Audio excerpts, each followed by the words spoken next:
Morning, everyone. Okay, Tov, Shavua Tov.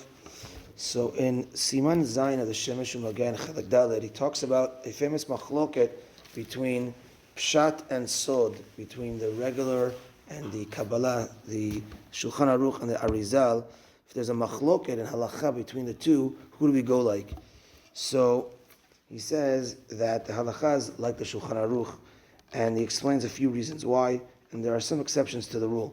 He says number one is the Rav Yosef Karo, the author of the Shulchan Aruch, the Beit Yosef, he was also called Maran, the Shulchan Aruch, and they said that title was given to him because Maran stands for Matayim Rabbanim Nismach. 200 rabbis gave him smicha, and basically said you're the leader at the time. And as we know that until today, it's the main halachic authority, and that, he says, is the overarching proof that the Shulchan Aruch is the main halachic authority worldwide, because, as we see, after 500 years, he's been the main one. Of course, the Arizal and Kabala is very, very prominent, but it's not like the fundamentals of the Shulchan Aruch as far as the day-to-day, how we conduct ourselves in halacha. Plus, he says that there's some times that, remember the Beit Yosef lived in Tzfat, about 500 years ago, so they didn't, I don't think the printing press was around then, maybe it was just before, and sometimes you could say, well, if he would have seen this sefer, he would have, in this halacha, maybe it would have been different. If he would have seen this, it would have been different. We don't go with that svara when it comes to Maran.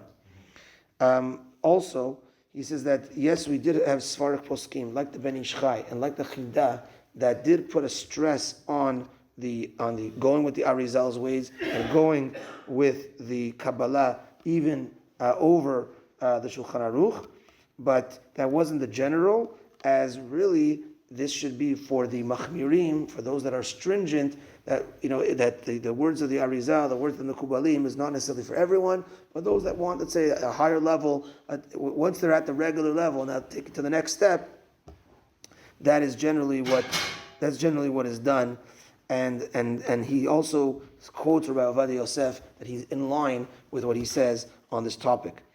Some examples of where in day-to-day things where Pshat and Sod would have a conflict, where the halacha is like the Pshat. For instance, if a person comes late to shul, and now they want to try making the minyan is really praying Amidah together. So there's two ways of doing this. Either, I came late, and by the time, if I start from the beginning and get to where they're up to, I won't make it to Amidah on time, or at least start the Chazara on time. So according to Kabbalah, you got to go from the beginning all the way through. Even if you're going to miss the minyan, it's called me'afech tzinorot, like you're going out of order. I once heard a speech, it's like putting on your shirt, then your undershirt on top, right? If you're going out of order. Whereas, according to the Shulchan Aruch, according to Pshat, do whatever you can to get to Amidah on time, or the Chazara with the Shaliat Tzibur, and even if you skip, then you go back afterwards and you make it up afterwards. Now we spoke about this at times, what to skip, when to skip, exactly, but that's where there's a machlok between the two when we go with the Pshat. Yeah? The book that we had when we were there, I read it one time that if you come late and you already started Baruch, you start from Baruch. Yeah, you can't, so from Yotzer or and on, you have to say. You can't omit any of that part. But technically you could omit everything until then. Ideally, to get at least Baruch Shamar and Yishtabach, or Baruch Shamar Ashrei Yishtabach, Baruch Shamar Ashrei, Halukah number 3 and Halukah number 5, then Yishtabach. I'm a little bit proficient with these halachot. So and then afterwards you finish the rest. Yeah, exactly. Two more examples when we'll wrap it up. So, yeah. So we've heard of you're not supposed to read psukim at night. That's actually only from Kabbalah. But halacha, you're allowed to read psukim at night, like learn Tehillim or psukim of Chumash, etc.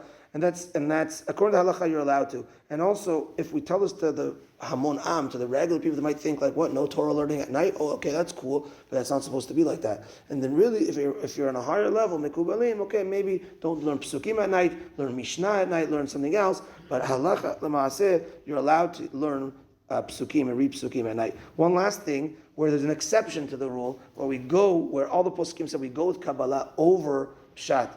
So when we take our tefillin in the morning, we put our tefillin shel yad first, then our tefillin shel rosh. If we accidentally take out the rosh first, so there's a concept of en ma'avirin ala mitzvot. Don't pass over a mitzvah. I got the mitzvah of rosh right now. If I put that to the side and I do the tefillin shel yad, I just passed over a mitzvah. Don't do that. According to the Shulchan Aruch, if you took the rosh out first, put the rosh first. Wow.